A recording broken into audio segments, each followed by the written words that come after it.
Welcome out there. My name is Laolu Akonde, and you are on to Inside Sources. And here's my take for the day: reclaiming the noble mission of politics in our country. For the most part, the Nigerian political elite and their main Fridays seem to have lost the real noble mission of politics and governance. That mission of politics ought to be essentially for the delivery of public goods and for the social and economic well-being of our people.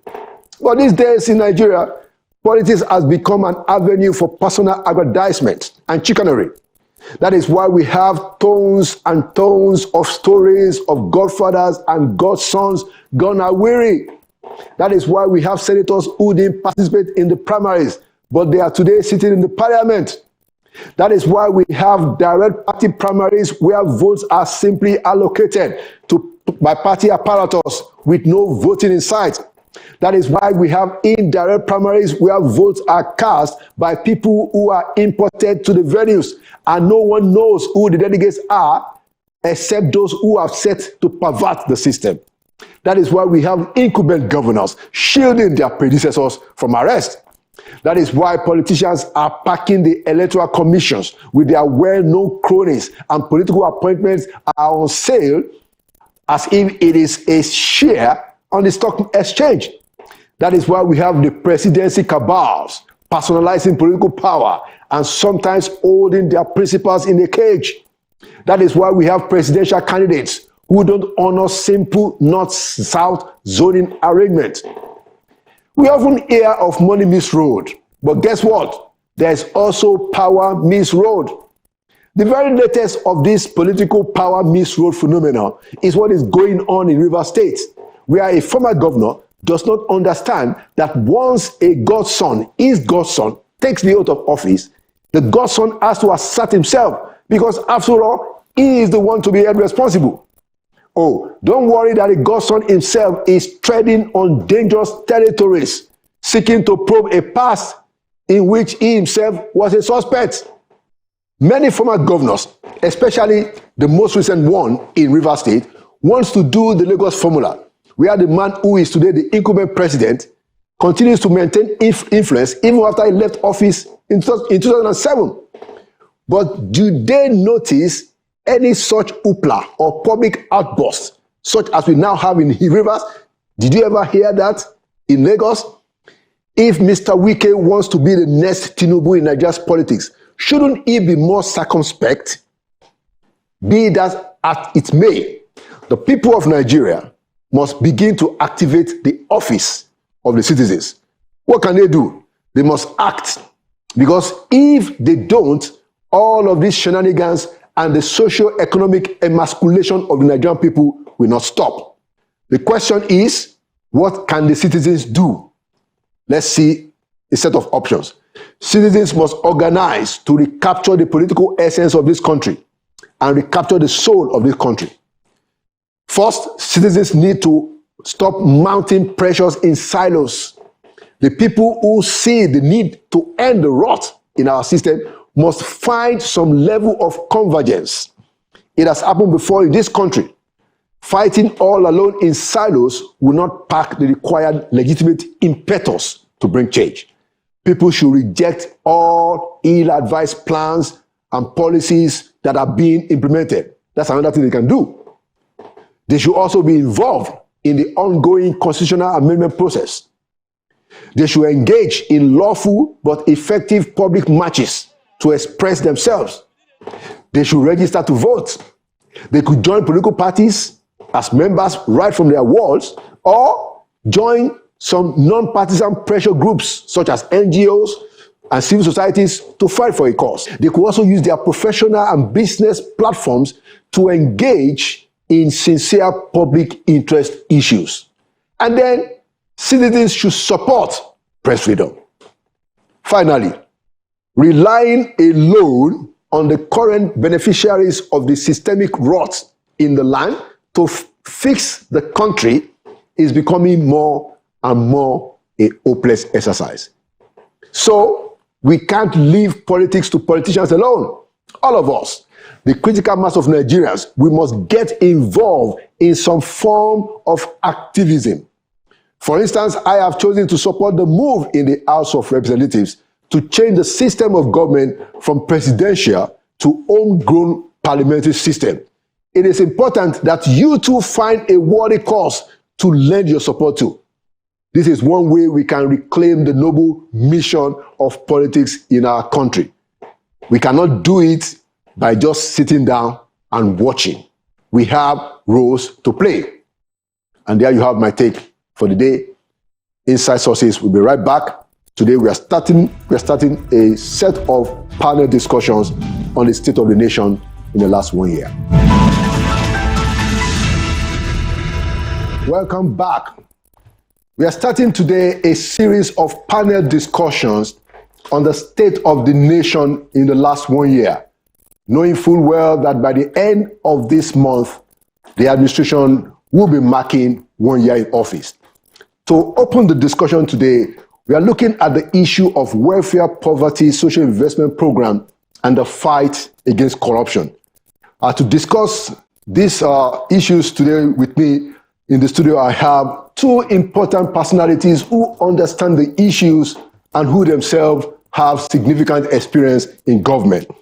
On my immediate right, we have Dr. Umar Bindri, the former Secretary to the Government of Adamawa State and a former National Coordinator of the National Social Investment Program. Dr. Bindri, you are welcome to Inside Sources. It's a pleasure. All right. Wonderful. Thank you. And on his right, we have Mr. Kenny Okolubo, a public affairs analyst who also served in Delta State as a commissioner. Ken, you're welcome to Inside Sources. Thank you for having me. It's my pleasure. Thank you. So let's open the discussion with a general question. So let's look at the issue of poverty and the hardship, that a lot of our people still suffer. How do we assess the situation? Can we say that we are dealing with it or that there is a plan to deal with it? Let's start with Dr. Bindri and then we go to Chief Ken. Thank you very much. The poverty in this country really is very high. It's very, very high. And it aligns to the generic definition of a developing country. A developing country generally is a country that has a reasonable content of poverty. And when you are intensifying, then you go down the lane as underdeveloping. If you check the statistics, you'll find that the poverty academically is rated by the incidence of poverty. It's a figure that tells you the percentage of people that are absolutely poor within the given area. And in our country, the average, based on the Bureau of Statistics, ranges between 40 and 50%, with the lowest in Lagos State of 4.3% and the highest in Sokoto State of 88%. Borno doesn't have data for obvious reasons that they could not go into the state to go and estimate. Right. Now, what that means is if you take and you put all Nigerians in a box and you shake the box and you randomly choose 100 people, 40 to 50 of them will not have decent shelter. They will not be eating well. They are drinking bad water and therefore feeling waterborne diseases. Their wives could not go to clinics to go and deliver. Therefore, you have maternal mortality, child mortality, and so on and so forth. And they don't have skills to provide goods and services, literally for jobs, right, and so on and so forth. And this is very bad. In this country, for a population of 200 to 240 million, you have more than 100 million in that bracket. And this is a really, really big problem. Now, to address this is actually like we take it politically as simple. Buy keke napep and you think you've created jobs. You have not. Buy, all these hair doing things for women, line them up in a stadium, share it to 1,000, and then you clap for yourself. You have not created any job. Tackling poverty is a technical issue. It's a commitment issue. It's a serious issue. First, you have to target, you have to find these people. Where are they? target them well, and then have the solutions aligned to things that you can see in the surface, and then you deal with them. So in the past, as you know very well, we've tried as a country, we've tried FIP during the Abachas, we tried NAPEP during Obasanjo, we tried Sure P and You Win during the Yaradua and Jonathan.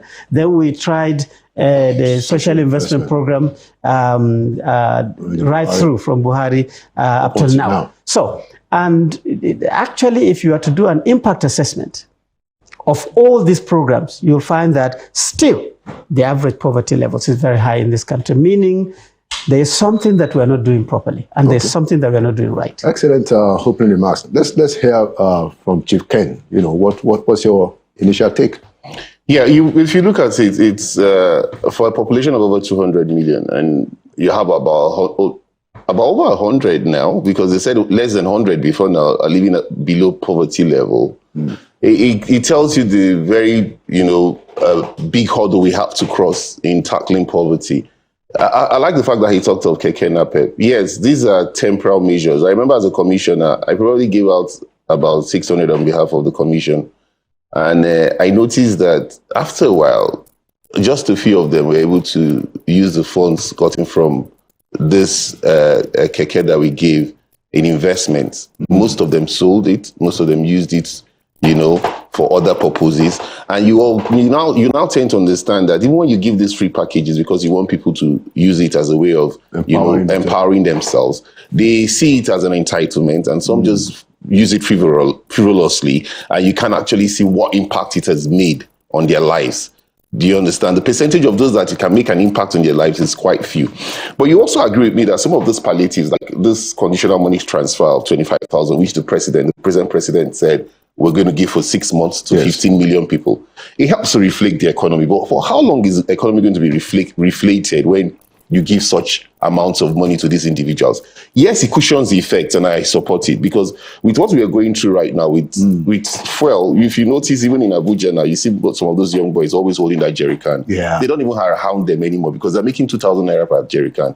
Some buy it at the NNPC station for maybe less than 6,000 or about 6,000, and they sell for 8,000 naira. And so by the time they sell 2-3, they made the money for the day. But how many of them have that capital or have the patience to be able to go to the filling stations to make such quick gains?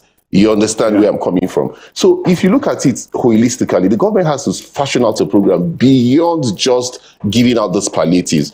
Well, we have also seen that the palliatives, the ministries have been fraught with a lot of accusation of fraud and counter accusation of having mismanaged the funds that have been made available to give out those palliatives. And so what do you do as a country? You have to fashion out technical programs. Education is just one way you can fight poverty, because when people are educated, they are able to find what they can do, how they can keep themselves engaged on their own. But when you don't have education, it becomes very difficult for you to keep these people engaged, and you keep them idle. And you remember the saying that the idle man is a devil's workshop, and that is what also leads to insecurity. That is also has a ripple effect on food production, because by the time you have insecurity, people cannot go to the market, people cannot produce as they were producing. You remember Benue and Nasarawa and all the others planned to be the food basket of Nigeria. Yep. But how many agricultural products are coming from these states of the country?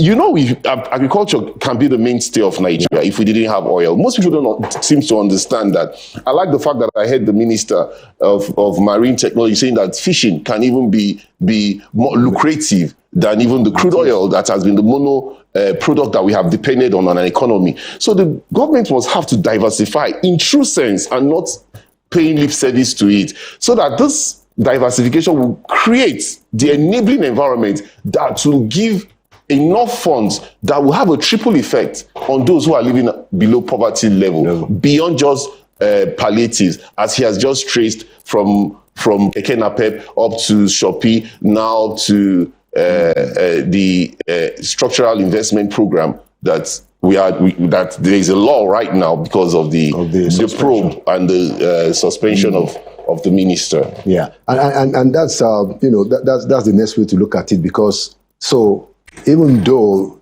this, just like Dr. Bindru said, We've not really found the right strategy. But at least, the social investment program seems to be some kind of a stopgap. But in the last several months, it's not even in play. So now, I'd like to ask you, back to you, Dr. Umar, that how long is it going to take, to even sort that problem? Because bad as it is, it offers a little bit of succor. That succor is not there. So how is it that we are dealing with a problem of poverty today? Even if it's not that significant, the very little part is absent. That seems to be a concern. Well, you see, the thing is, first, we all agree with the followers and our leaders that poverty is a problem and it is very high in our country. That one is not questionable. Second, in dealing with this, you have 4 steps. There is what we call as the immediate step. All this rice you give and palliative, like you see, this is what is in the immediate. You cannot just sit down planning, get statistics and so on. Yeah, if everybody will just die. So instantly you need to just say, hey, there's a problem. Go to the market, carry everything, share. And yes, to keep people alive. 60 to 70% efficient, but that has to happen. And then you have to take the short term.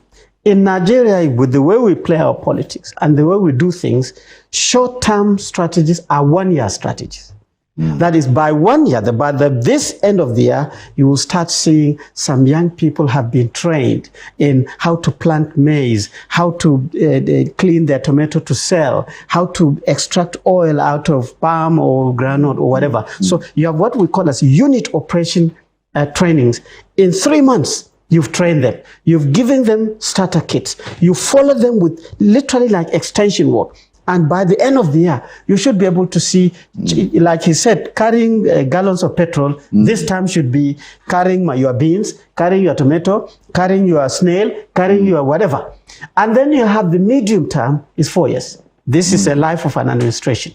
Okay, so again, you have to celebrate some. This is why you are training, for 9 months, you are training people how to plumb, how to do electrics, how to do computing, how to probably produce some apps and programming, and so on and so forth, process products and brand it, and so on and so forth. And the rest is long term.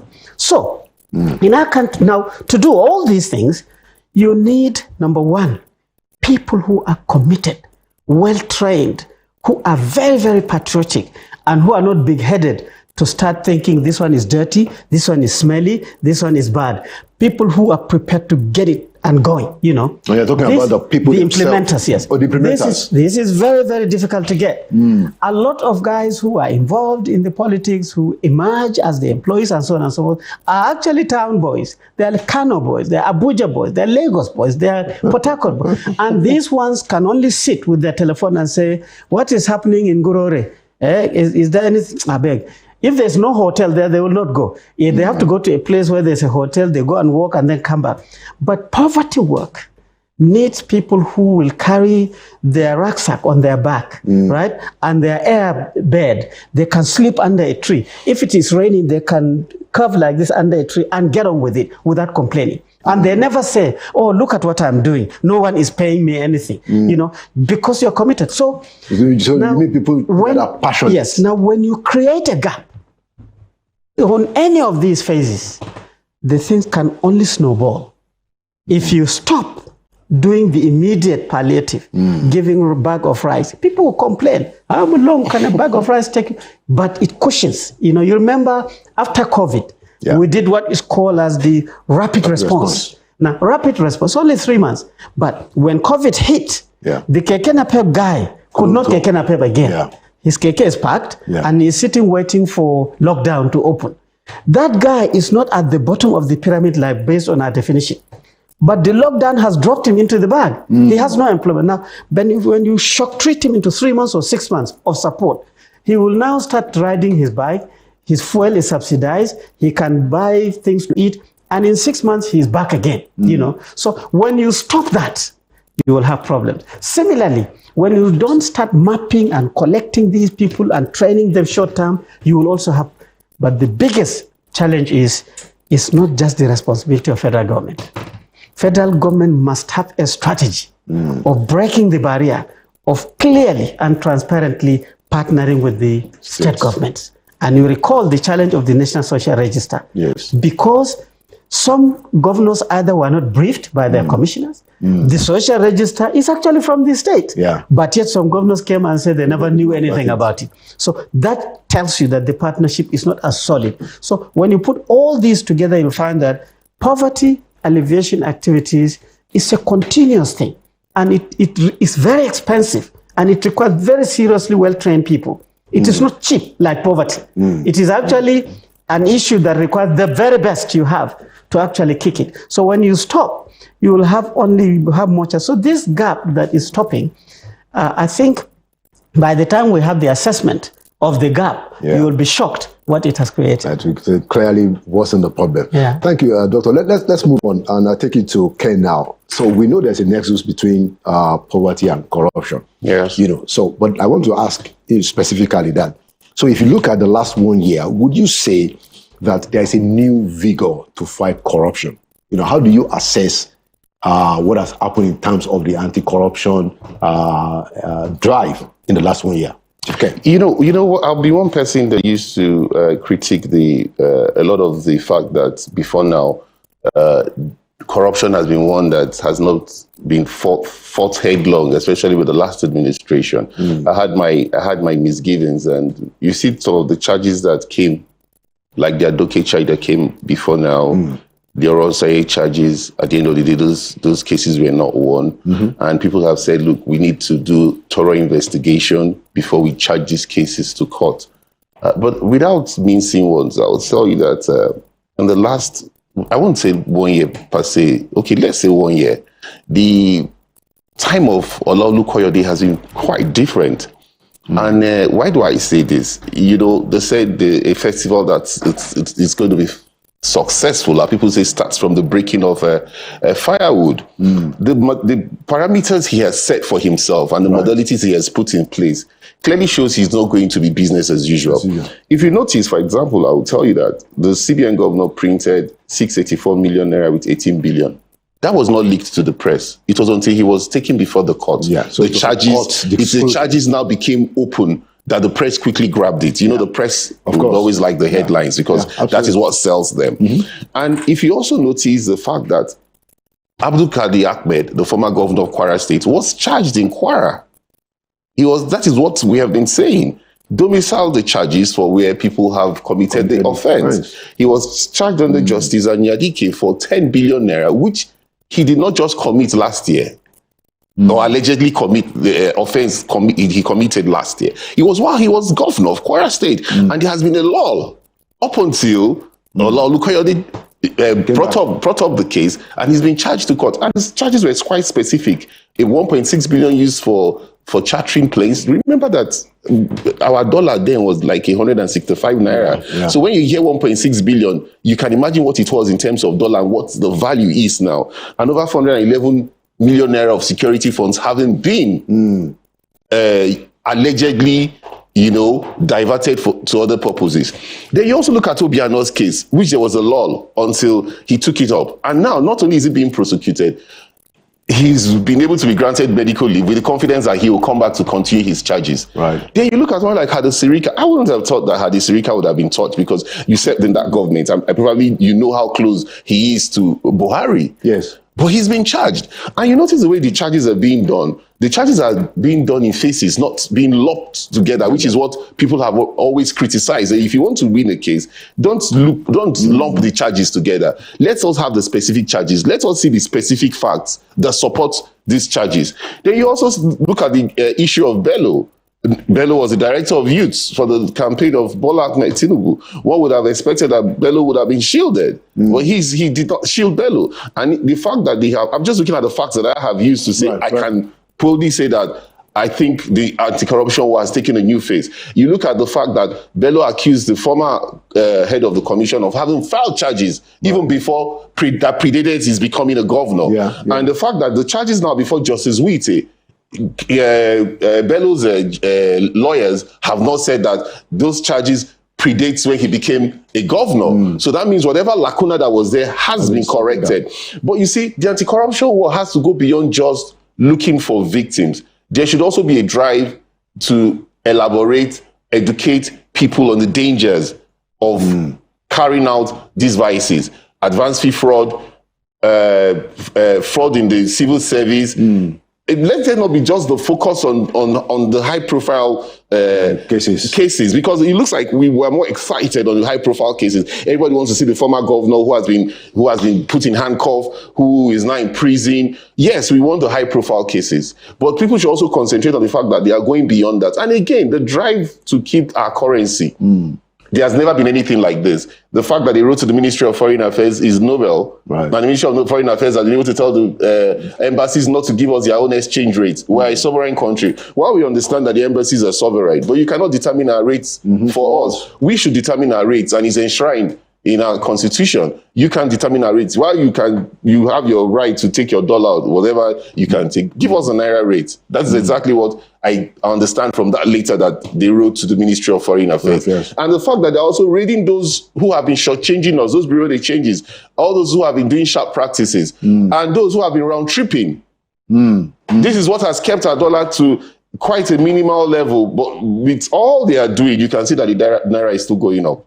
So it still tells you that there is still a whole lot of work in the park for the EFCC. Thank you, Ken. So a lot of Nigerians see, that for a long time, there has been quite a bit of impunity regarding corruption. Just like you said that, some of those old cases, they've been on for 4 years, 5 years. I will remember, it's one of the things I regret about the past administration is that it was even during the Buhari administration that you had 2 former governors who were convicted, they were let go.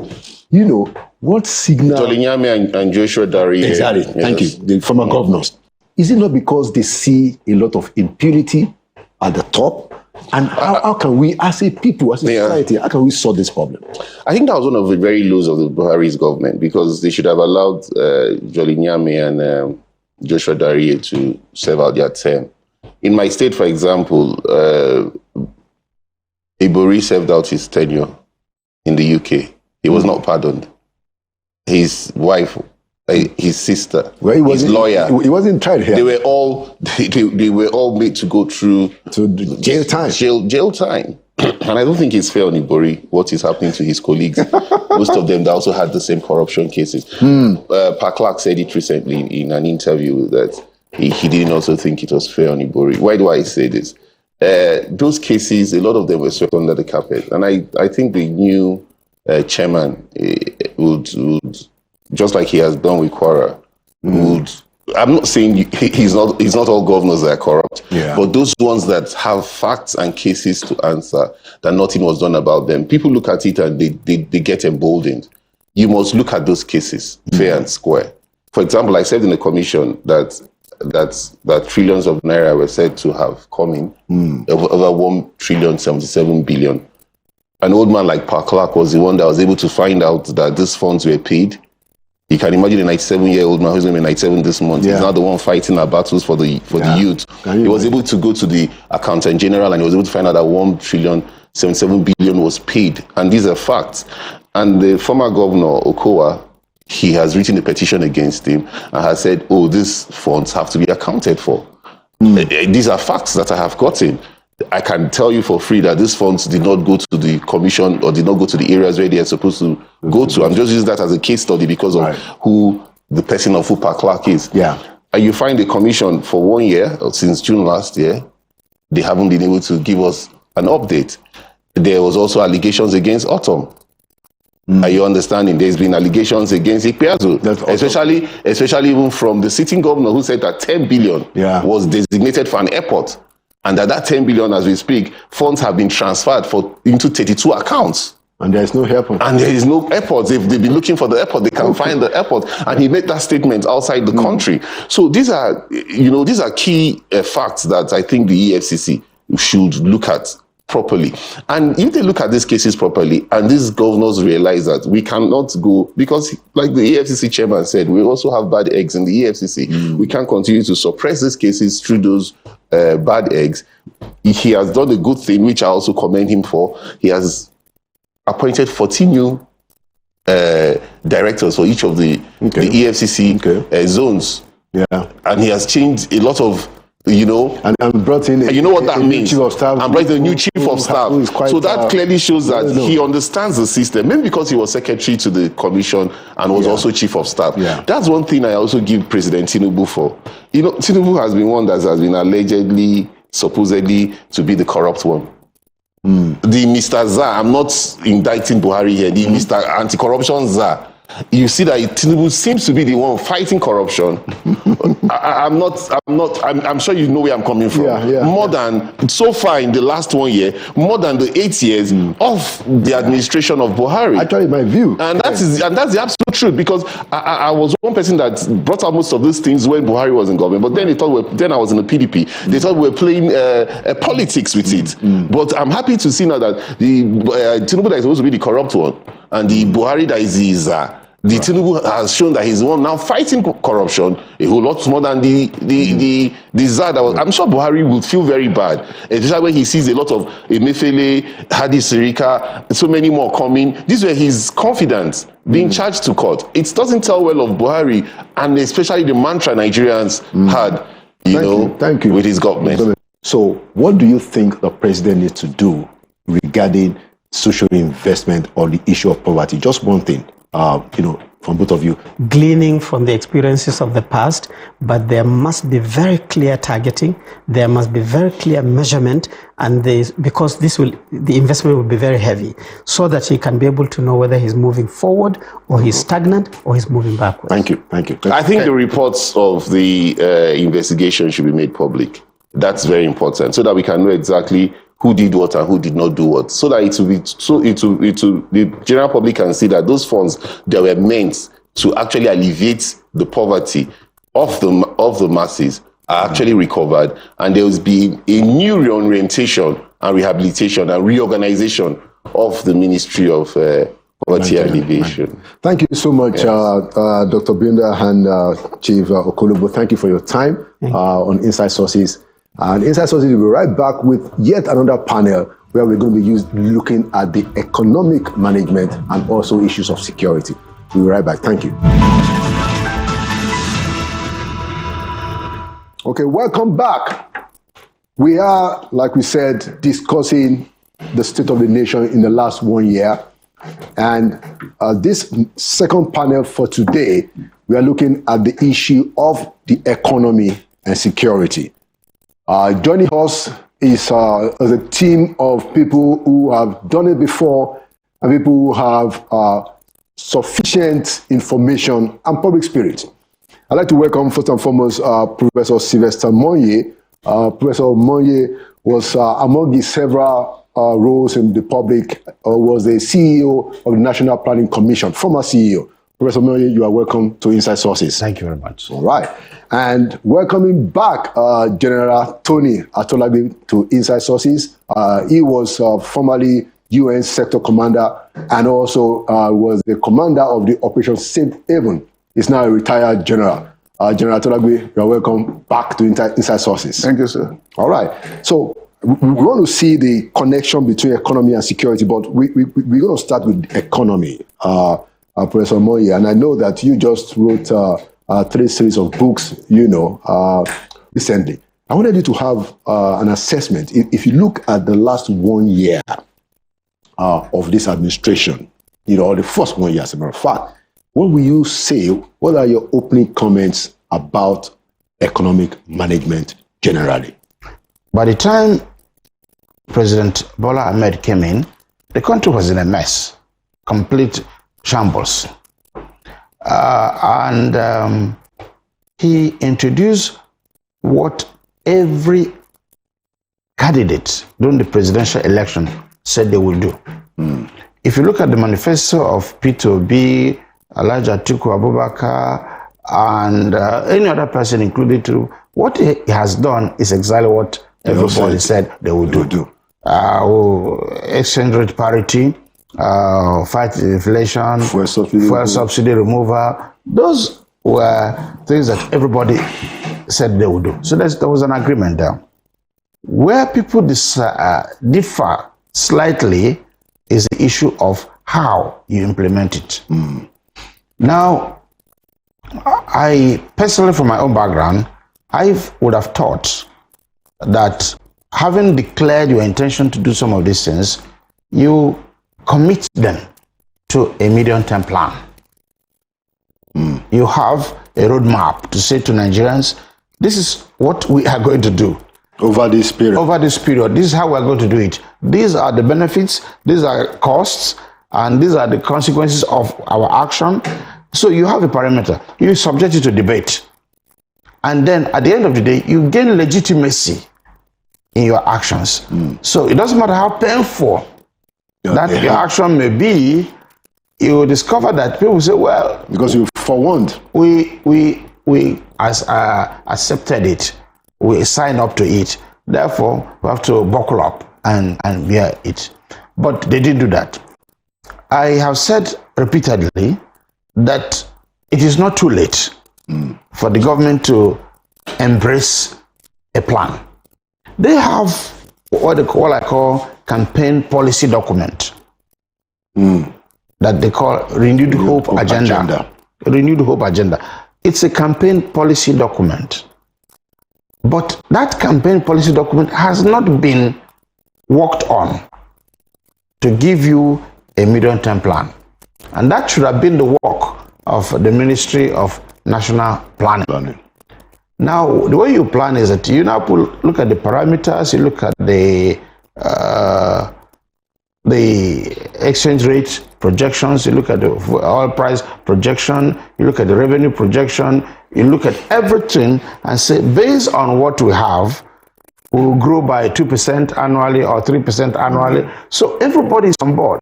Then that is when you make a judgment to say, oh, this year we've grown by 2% above the projection. Or this year we have done slightly lower because of exigencies of the global oil market. That is how I will do assessment. But unfortunately, I don't have those parameters to make a proper judgment. But if I'm to do an emotional assessment, I would say Nigerians are suffering.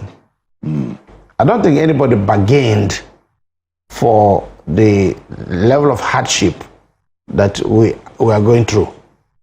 But I will contradict myself a bit by saying, yes, we are going through a lot of hardship, but I would not say to the president or the government, stop.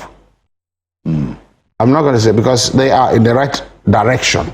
This is what everybody said they will do. What they need to do is to say, okay, let's go back to the drawing board, present all the issues, the strategy, the plan, subject it to debate, and everybody say, okay, including the unions. They say, okay, we don't like this, we like that, but we must have this. You know, so that's really the way I will go about assessing it. Thank you for those opening comments on the economy. So let's take it to General Tolagbe. Just the same question regarding security. So if you look at where we are now, since in the last 1 year of this administration, what would be your opening comments? You know, if you want to give an assessment. Okay. Thank you for your question. I just want to, first of all, hinge on an aspect which has to do with what the government actually set out to achieve in the area of security. As I mean, in their campaign during their campaign, and how it is being done as it is now. I want to first of all say that when they came in, there was some escalation. We got, in fact, the abductions and other activities of the terrorists was more or less increasing. And up till perhaps the first quarter of this year. And what I would say is that when you roll out a policy, or when you give a kind of security information or directive that perhaps is emanating from a certain document you have written, there has to be a policy to drive it. There has to be an implementation strategy. And then in that way, you'll be able to say you want to achieve this by so time. And you also want to achieve this by so time. In the military, there is what we call synchronization matrix, in which all the elements that are within the conflict space are all coordinating in such a manner that they all keep driving towards, we have end state at the operational level. That's the objective. Yes, so the end state is we have the objective and then we have an end state. So the end state, we tell you that you have come to the close of this business because it must be able to eradicate that situation, that threat at that time. So if we don't have such a thing, then there is no M&E. You have to be a monitoring and evaluation. So it also goes back to the level of government that there is a grand strategic end state which will seek to end conflict and bring relative peace to an environment. Now, by way of my own assessment, what I think, as this implementation strategy is being rolled out, right, you now have what we call conflict mapping. A conflict mapping shows you what happened in the last quarter. It also shows you what happened in the previous quarter and even in this quarter. So when you take, it's just a snapshot that can be sent to the president, and he sees that, okay, 19 local governments were under siege within so time. Now we have just 3 local governments left. Because there is still presence of some of these guys within the territory of Nigeria. Where are they? The public need to know. When you hear some senators from the northeastern part of Nigeria, they tell you that they cannot go home. They are not lying. So, Prof, you are, you understand this thing very well. You are a development expert. What is really happening with subsidy? Well, first of all, this is related to my comment earlier that the reason why we're having this huge challenge as a country is that the administration came in with a mindset. The mindset was that we're going to remove subsidy, which is fine. What is not fine is that it was not thought through properly. They did not have the patience to understand the subsidy itself. It's only when you understand how it works that you begin to understand how you deal with it. They came in, removed subsidy, and discovered that there were so many factors and so many players in this subsidy thing, and there were so many people that are owing money that they needed to pay. Yeah. So they got bogged down in, okay, no, we won't pay, we'll pay. Now, okay, we're paying back some of the subsidy that we had enjoyed. No, we need to do more. Now, everybody's confused. But what is clear is that subsidy is on, it's back. There is no doubt and there's no debate, and nobody's going to tell you that there's no more subsidy. So it's a kind of double whammy for the people. We have removed subsidy and we're bearing the consequences of the removal of subsidy. And yet we're paying subsidy. So I'm optimistic that we'll get out of it. But it is not something you get out of in the next 6 months, 1 year. This is a long haul. You're looking about 5 years, 10 years to get out of this mess so that will become normal. So it's not a situation that is funny. We're looking at a long-term problem. So when the people are assessing the administration, I will not assess the administration on the basis of the performance and output now. It is assessment on the basis of building blocks. Are we on the right trajectory? Are we doing what we're supposed to do to get us out of the hole? That will be the basis of my assessment. And you think that we are doing what we ought to do, or are there things, important things that you think ought to be done that we are not doing yet? Well, it's because we have not done a plan that has legitimacy.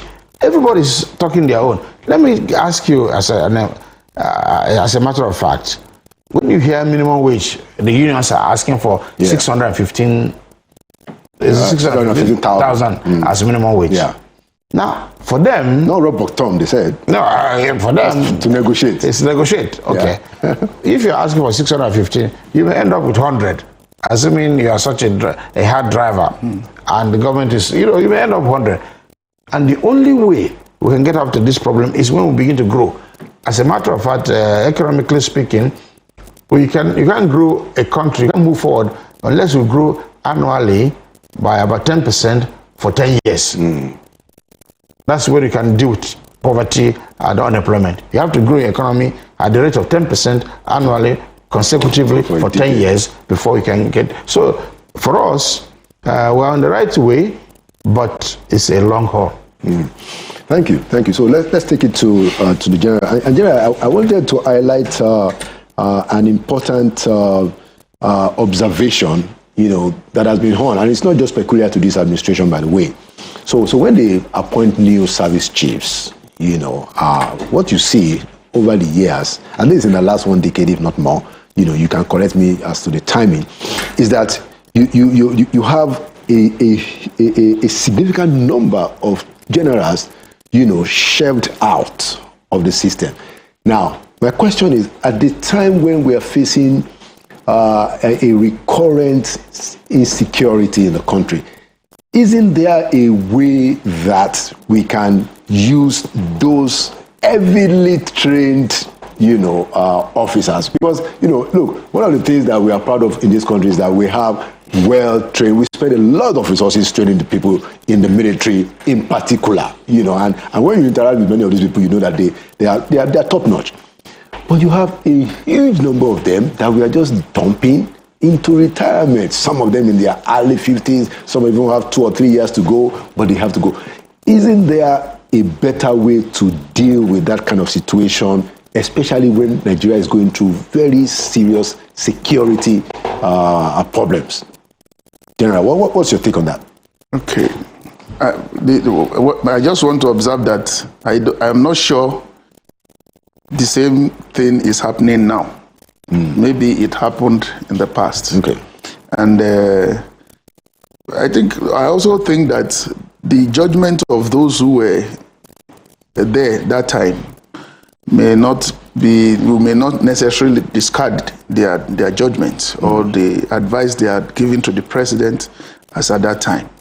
Except if you're asking me what I would have done different. Yes. You understand? So because we were in the system, and then we saw, especially even after us, we saw a good number of our juniors who were still having like 1 year or 2 years more to serve. They were just shipped out.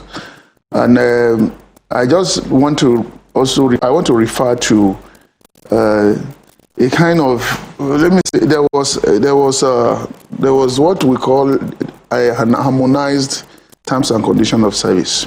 Okay. Which, took the ages for to remain in service by another 2 years or so that time, and the appointment of new service chiefs that followed made this in such a way that those that were selected, they were quite junior to about 2 other courses ahead of them.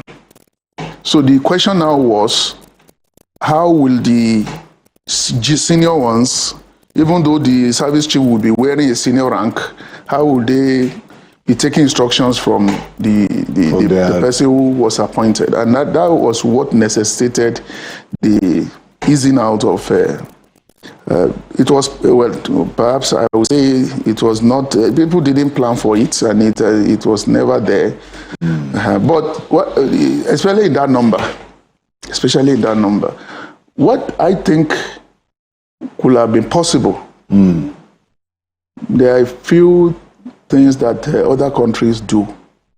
Okay. And I give you some examples.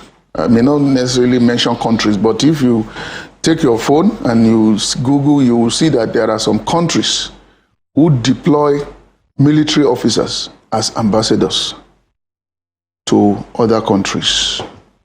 If you check it, you can fast check. Not only that, okay, if... And you're talking of, why they are still in service. Yes. And the question will have been, if you deploy some of them after service as ambassadors, so what makes them incompetent to be ambassadors? Why? And we also have some of them who were even defense advisors before now. Before then, who could have fitted into those areas.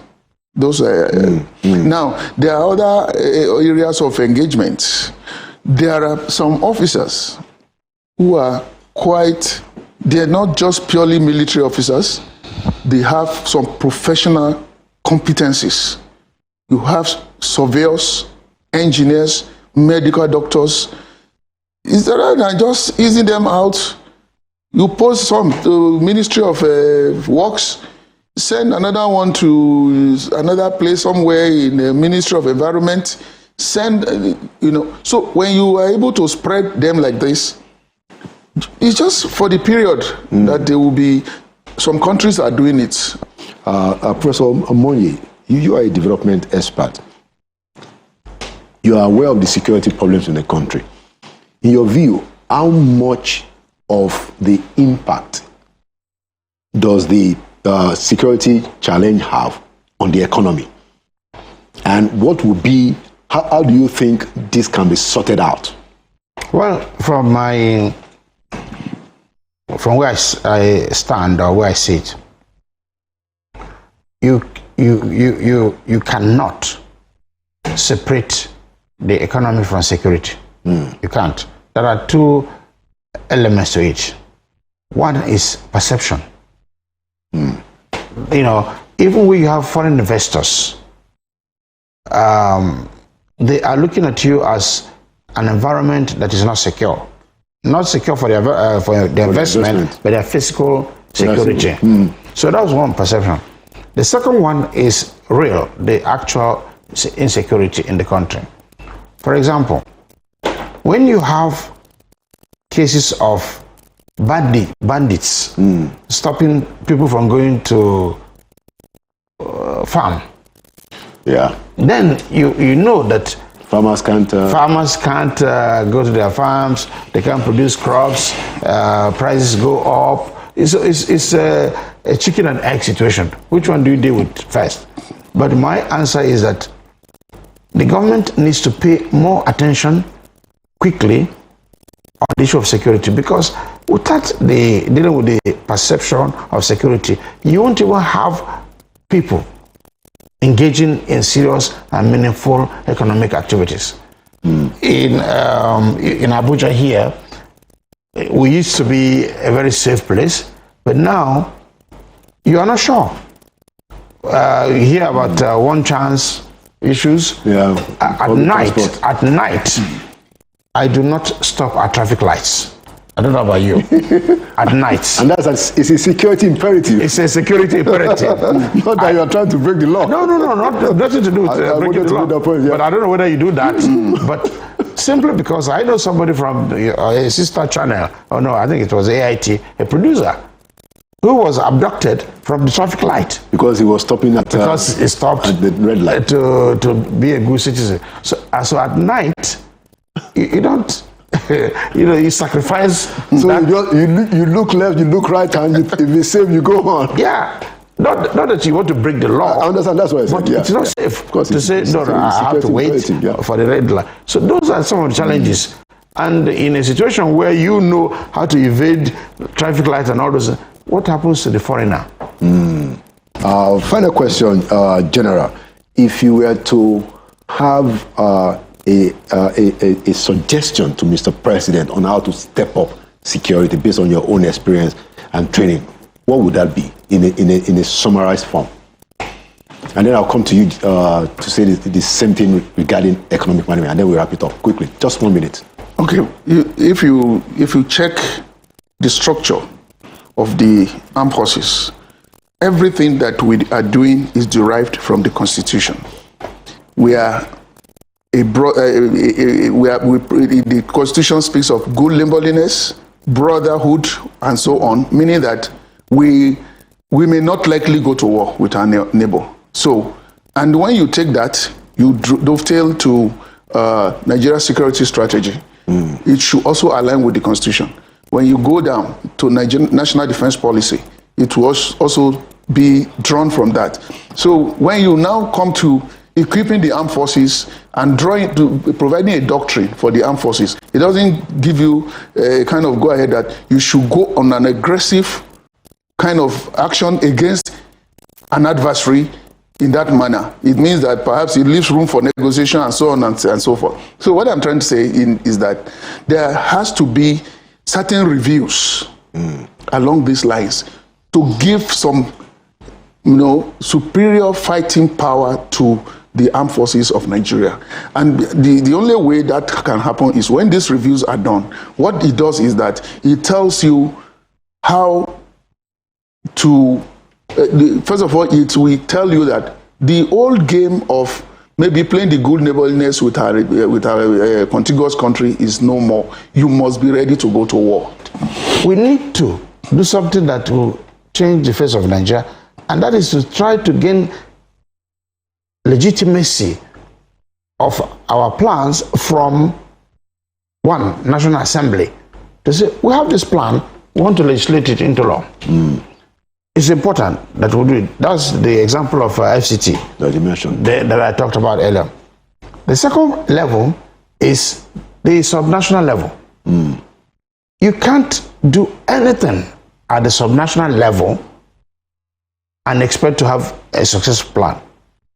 All your activities is going to be implemented at the subnational level. So you must... Except Abuja. Well, Abuja, okay, Abuja is small territory, but everything you have is implemented somewhere. Yeah. And you do beautiful plans in Abuja, and you expect somebody in Asaba or Enugu or Lagos to listen to you. So my take is to summarize, let's have a plan that has the input of National Assembly and the states, and take it up from there as a way of getting legitimacy, and of course thereafter you own it. Absolutely. Yeah. Okay, just quickly because of our time. Please go ahead. I must say that with the feelers that we have right now, that the military they are doing quite some enormous job, and we are seeing the results. People, both at the National Security Advisor level down to the service chiefs, we are seeing some positive result, and I think if we maintain this tempo, we'll be able to get out of this situation. Thank you so much, gentlemen, for a very insightful discussion. And there are still a lot of issues, but because of our time, we have to wrap it up now. Thank you so much, Professor Sylvester Monye, and congratulations on the launching this week of your 3 books. Thank you. I will be reading them, and we'll talk some more. And thank you so much, General Tolagbe, for your service to the country and your contributions. And that's another edition of Inside Sources. Like we always say, #Nigeria will prevail. We believe it. That is why we are here, and we will not relent.